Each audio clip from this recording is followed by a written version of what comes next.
As we acknowledge International Men's Day, we are going to have our conversation with Dr. Devignes when we get him via the technology. And of course, we are going to speak directly to Pastor Dill Francis. And of course, we are celebrating, and the theme this year for International Men's Day is celebrating men and boys. And of course, there are a number of issues. Good morning and welcome, Pastor. Morning. How are you doing, Brother B? Nice to be here. Very good. Just for those of you who don't know, this is Mr. Dill Francis. He's my supervisor. He's a producer, he's plenty things here at Tobago Channel 5, and sometimes we just cross-thread, yeah. But one of the things about him is that when you cross-thread with him, as 2 minutes after, he's ready to work. And I really admire that about you, and that's a level of professionalism that we need to adopt. All right, let's get into it, Pastor. International Men's Day. The theme is celebrated. We'll get into the core of your conversation, but just an overview as we celebrate men and boys. Do we celebrate our men enough? As you pastor your church, you have a number of men there. Do we celebrate our men enough?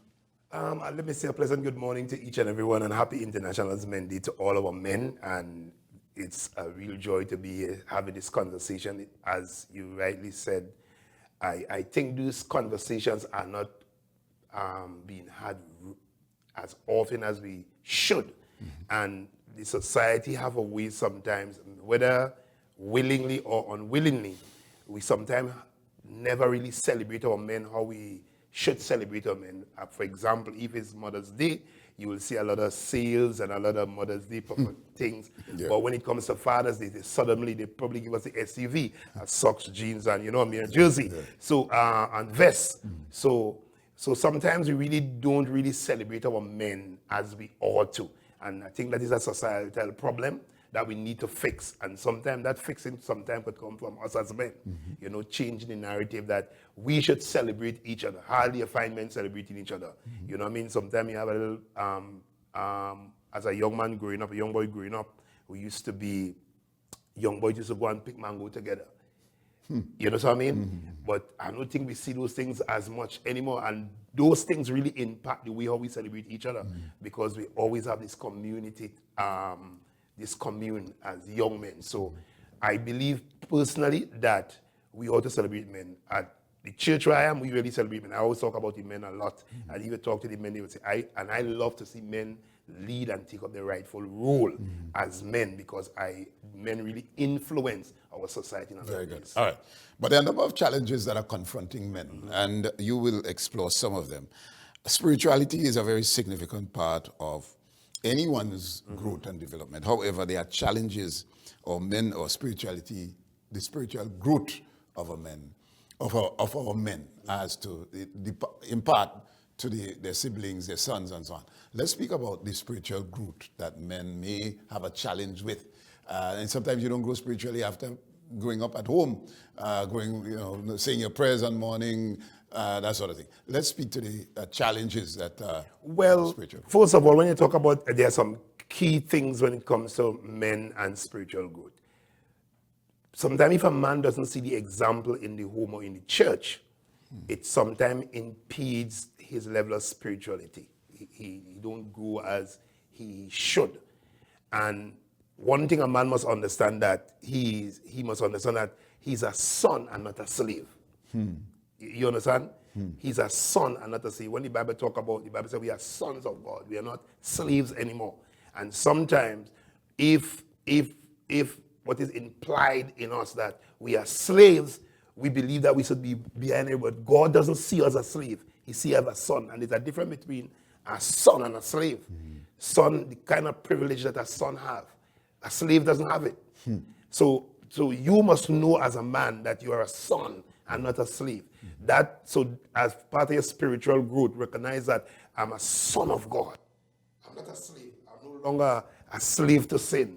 I'm no longer. So it impacts your spiritual life. So you don't treat other men or treat the other society as slaves, because you realize you're a son and they are privileged that you have. So first of all, when it comes to your spirituality, you must realize that you're not a slave, you're a son. You're a son. So just stay a little bit there. All right. So once, let's go into the home where the father has that spiritual upbringing. Let's say he has sons. how important it is for spirituality to be part of how the home is run? That's a very important and very good question. Let me tell you something. First of all, we must understand that man is a triune being. Man is spirit first, lives in a body, and possesses a soul. So man is a triune being. And the fact that, from a spiritual standpoint, the fact that Jesus Christ died on the cross to redeem and to bring them back into their full state. So when you get born again, you receive Jesus Christ as Lord and Savior. You understand your spirit is born again. So when you recognize that your first obligation as a man is to please God, because you're going back to him as your maker. Your first obligation, that impacts your spiritual life. And if it impacts your spiritual life as a male or a man in the home, it influences your children. So you must first understand that your role as a spiritual head, the Bible says that you are a priest and you are a king. And if you're a priest as a man, you show priestly thing, you have devotion with your children, you direct your family spiritually, you understand, make sure that your family understand that there is a need for God in their life. Because you are the priest in the home. As a king in the home, you provide for the family. You have a home for them, you have meals for them because you are king. And as a king in the kingdom, you have so much things at a disposal. You understand what I mean? So the role as a spiritual leader is so critical. The problem sometimes, a lot of men see the value in their job, they see the value in their money, they see the value in the status, but suddenly forget that the true value comes from God. And should be displayed at home first and value home. I just want to go to two little spiritual elements of a household, or that sometimes is ignored. Nowadays we have cell phones, we have tablets and so on. How important it is for family to break bread together, to have a meal together. There's a spiritual connotation to it. The meal, the prayer before meal. Those you spoke about devotion. Let's speak to those little things that we take for granted, so that when Peter get a phone call, he come off the table, or he's not, he take his food, go on in the room, and he having a chat while the rest of the families may be on the table. How important is for that level of spirituality to be acknowledged and to be practiced? Let me tell you, that is I don't know if I didn't know, observe that, but it's a good observation, and it's very significant. Let me tell you, the Bible said in the book of Acts chapter 2, I think from verse 41 and 42, he said, and they continued steadfast in the apostles' doctrine, in breaking of bread. You know why? Say it again. They continued steadfast or consistently, or they continued in the breaking of bread and in fellowship. Let me tell you, it is so significant in a family, from a male standpoint who leads the home, that they sit together and have a meal, because let me tell you, there's a mystery in eating food. You know what I mean? Go ahead, Pastor. There's a mystery in food. Food, that is why every celebration you see in the Bible, they always had food at the end. When you have a wedding, when all the ceremonies is done, they have what? Food. They have fellowship. Some people describe it as like two fellows in a ship. You know what I mean? Fellowship is important. So the mystery, so what that does, it builds relationship. It builds confidentiality. It builds confidence. It builds faith. It builds trust. And when families they don't have that kind of fellowship, what it happens, it breaks down the trust in the family. It breaks down the fellowship in the family. That is why I hear people say, I have to go home because we're having lunch together. We're having a meal together. And let me tell you, your children and your children's children will pass it on. Pastor, no. I was raised by a mother, of my mother. And she came from a nuclear family. My grandfather was right up the hill there, and the mother, and she brought that spiritual eating together, that saying a meal together. The values that she brought to our home, little house that she built and struggled and so on. But we could not eat. We couldn't have a meal unless everybody were having the meal together. So she would send me to go and call Patrick and to call Patsy. Patsy was the girl. To call, Mommy said food ready, all you come. And everybody would come home and we would sit, who's sitting on the floor, if there's a space on the table, and they would say grace. and then we'd eat and we'd talk about what we're doing and so on. And that never left me. All right, so that's one. Let's talk one more spiritual thing before we move on. And that's the spiritual growth, right? Of course, yeah. The worshiping together, the saying prayers together. Some member of the family, this is called devotion, right? Well, you know it. That morning devotion that families are supposed to have, led by the father or the head of the home.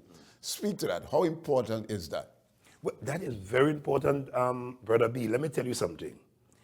When you have, remember I said you are priest and you're king. And part of your priestly duty is to lead your family spiritually and let them grow spiritually.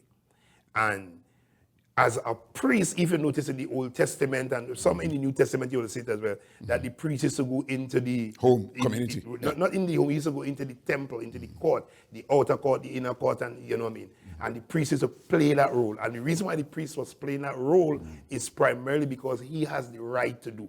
He was ordained to do it. So you as a father in the home, you should take the time off. And sometimes these are the challenges that we have as men. As you know, we might talk about the challenges where cell phones and these other gadgets sometimes, if it's not managed well, they try to replace our devotion. They try to, they have all these apps sometimes that will give you, every morning will give you things. And sometimes we feel that those things replace the family devotion. But as a priest, you should intentionally and deliberately set times. We know because of the work situation, we may not always get up every morning, but at least when you're building that family altar, you and the wife or whoever decide, listen, every Tuesday morning, we're going to have devotion as a family. Every Saturday morning or every Sunday morning, whatever you choose, but whatever the time you choose, you should ensure as the priest in the home that the families pray together. You know, they have this saying, I don't know if it's a biblical saying, the family that prays together, stays together. I don't know if it's in the Bible. I never see it in the Bible. Okay. But what the principle really is, it really builds that level of spiritual connection. All right, good. Excellent. All right, so we covered that. Let's move on now to the common spiritual challenges that men face. What are they? Well, there are some common spiritual challenges that men feel by feeling inadequate. There are some men that feel they're not good enough, because of the challenge they feel that they're not, because they may not have what we'll call a good job. But people must remember the word job is just overbroke. You know what I mean? So, wait, the job, J-O-B, is just overbroke. Right. So you need, so sometimes because of the pressures of the society, some of our men feel that they're not adequate enough. And sometimes some of our women talk down to our men and demasculate our men. And so those kind of strain that is placed on our men make some of us feel inadequate. We feel pressured to perform. We sometimes society make us comparing ourselves to one another. Look, this man down the road. Why am be like Pastor Dill? I told the men and the women in church, don't ever tell your husband to be like Pastor Dill. You know, I tell them all the time. They'll tell the women in that, don't ever try to compare. Say, I'm a unique individual. You know what I mean? So men sometimes feel pressured by the society. Sometimes they feel, there's this level of competition too, that they feel. But God hasn't called us to compete against each other. We're not supposed to be, we feel anxious because we can't supply the things that we think that we supply.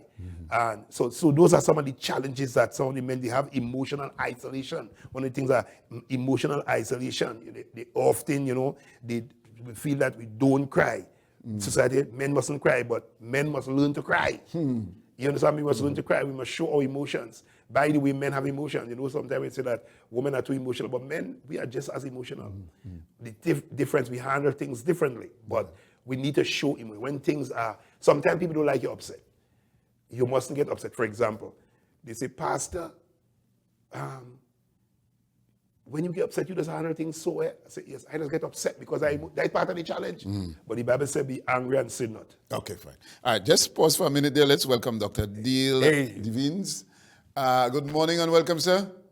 Hey, good morning and welcome, rise and shine. Very good. All right. So we do have Pastor Dill Francis with us, and we started the conversation. However, there's a book that you have out I want us to give us the title, what is it about really? The book I have out is called Releasing Your Sons and Respecting Your Fathers. It's a book about teaching men how to learn how to release their sons, how to raise their sons, and how to also have the sons respect their fathers or give honor. It's a book about honor and it's a book about legacy. So it's more speaking towards men, helping men to understand the difference between manhood and fatherhood.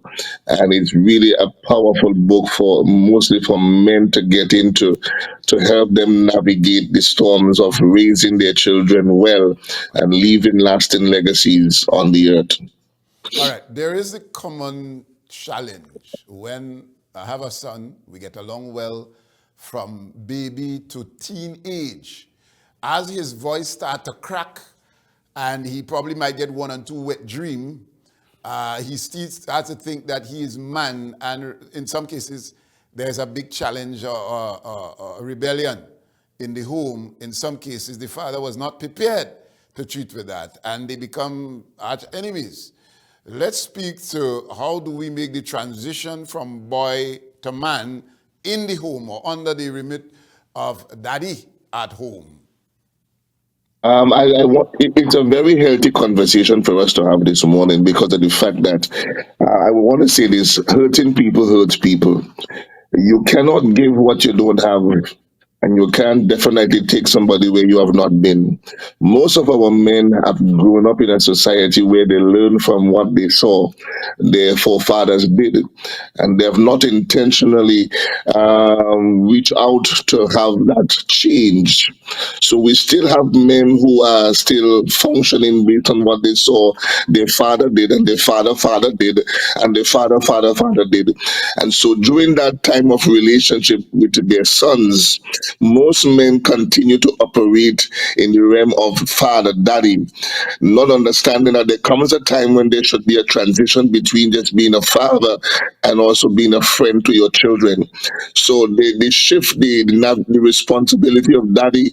You know, my son is growing up.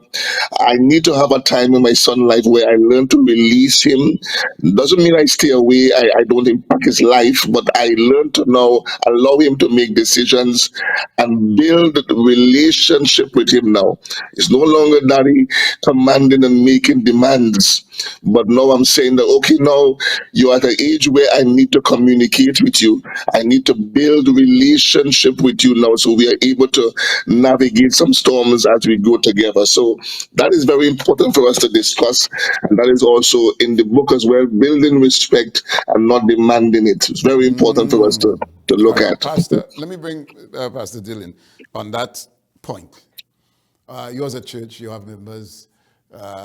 I'm not sure whether fathers would complain that, look, I have a son and we had a good relationship, but all of a sudden he's been influenced outside and he's not conforming to, as was said there by Dr. Devignes, the order or the demand, and not understanding that this young man or this boy is no longer a boy. He's now transitioning to a man and needs to be treated with the respect of, and to bring manhood, man to man. You can't talk to him as a boy anymore. I'm sure you're confronted with that from time to time. Yeah, I mean, the doc said it very clear and very succinct. One of the elements that sometimes is missing from that transition is that you use the word respect. If the father does not realize that he needs to respect the space in which the transition is taking place, you will get a lot of pushback because the son is trying to create his own space, and you are invading the space, sometimes ignorantly, sometimes some feel that they need to still maintain this level of control. But you can't look to control, but you have to do it in a respectable way. Sometimes you have to allow the son to make errors, even though you might see around the corner. Because sometimes if you tell them some things at the time and the way you might tell them, you might lose them. You don't want to lose your son. Listen what I just said. You don't want to lose your son. Listen what I said. You don't want to lose your son because you could lose your son during the transition period. Wow. You understand what I mean? So I think one of the things that the fathers must learn, or we must learn it, is how to respect them. Respect them. And the doc said something a while ago. If, for example, if a son that grows up with his mother or some external father and the father suddenly comes into his life, you see the pull that you will have, because all the son knows is what he knew before, and now you are trying to superimpose your life in his life. So respect is one of the things that we must maintain when we're dealing with the transition period. Okay. All right. Doc, I want to bring you in with this whole question of father being mentoring their sons.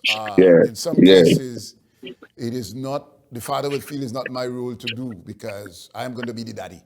You mentioned there being a friend, but yet still maintaining the responsibility and the role of a father. How do we mesh? And then Pastor Francis mentioned respect. Wonderful. Maintain respect. I wonder if you're hearing me. All right, go ahead. So let's speak to that. That mentoring role that is his father, a friend, and mentor. How do we maintain respect in that regard? All right, so he's resetting, and obviously we lost it. But you can respond to that. Yeah, I think how do we maintain that respect is through dialogue. Conversation. Yeah, conversation, not communication. Huh. Well, let me define conversation. Because I am talking to you, boy. You listen to me. You talking down to me. Right. So when that, and when he's 18, 19, that tone, you have to change your tone. So let's speak to that. The conversation as opposed to I am saying to you. And right. And we as fathers, or parents sometimes, depending on how we grew up, we have this, depending on how we grew up, we have this way in which we speak. Sometimes we don't actually mean the way we speak, but the person who is receiving the information have a perception of the tone. So you always have to manage your tone, manage what you say. The Bible says soft words drive away anger. You understand? Yeah. So we as men, we had to learn to speak in sponge terms, in jub terms, and in cotton candy, soft words. You understand what I mean? Right. So that is one way we show respect. Okay. Because we could say the same thing in a different way. Like my wife would always tell me that. You could say the same thing differently and get the same result you want. But we have to also maintain. So our tone when it comes to relating to our sons is important. It also shows that we care, we concern. And sometimes our tone is not just verbalized, it's what we do. The action. Yeah. Yeah. All right. Yes. So Doc Devignes, we're getting ready to close. Sorry you Right. couldn't join us earlier. But just to respond to the question I asked, you remember, right? You remember what I asked? Yes. Let me say this. Manhood speaks of identity. So a young fella is growing up and he's now becoming a man. He's more concerned about his identity. Fatherhood speaks of responsibility. And therefore, as a father, you have to understand that it's no longer you are dealing with identity, you're dealing now with responsibility. Your responsibility now is to build respect without demanding it. How do I build respect without demanding it? And it starts by you leading by example. So as a father figure, you have a responsibility now to lead by example so that legacy can be transferred or can be passed on, and that the son who is looking on can indeed emulate certain things he can see that will help transform or help him transit from that stage of his life into becoming better and not a bitter individual. So it starts with you leading by example as the father, as the man, you setting the example. I always believe that conduct, character, and charisma must be consistent. Otherwise, we are just going to be nullified. All right, so we're going to take that. Thank you for being with us as we get ready to close. We do have a packed morning, and we want to thank you. Happy International Men's Day to you. and to all the men that you come into contact with and influence. So thank you, Yes. obedience. Okay. Same to you and Reverend Dill. Blessings. Thank you so Very much, good. Doc. All right, Pastor Yeah, Dill, we got to man. close here. In closing, what would you want to say? I just want to say to our men, happy International Men Day, and I just want to leave some takeaways. Take responsibility as a man. Own your own actions, your choices, and your spiritual growth. You know what I mean? Replace lies with truth. You know, sometimes we lie to ourselves, you know what I mean? And stay accountable as a man. And I think that will influence our society a lot. Right? So, Brother B, just want to thank you this morning for having me, and on all the men. We celebrate our men today. And I want to say happy International Men to all the men at Divine Breakthrough Empowerment Ministries. God bless you. Very good. And to you, sir, happy International Men's Day. All right.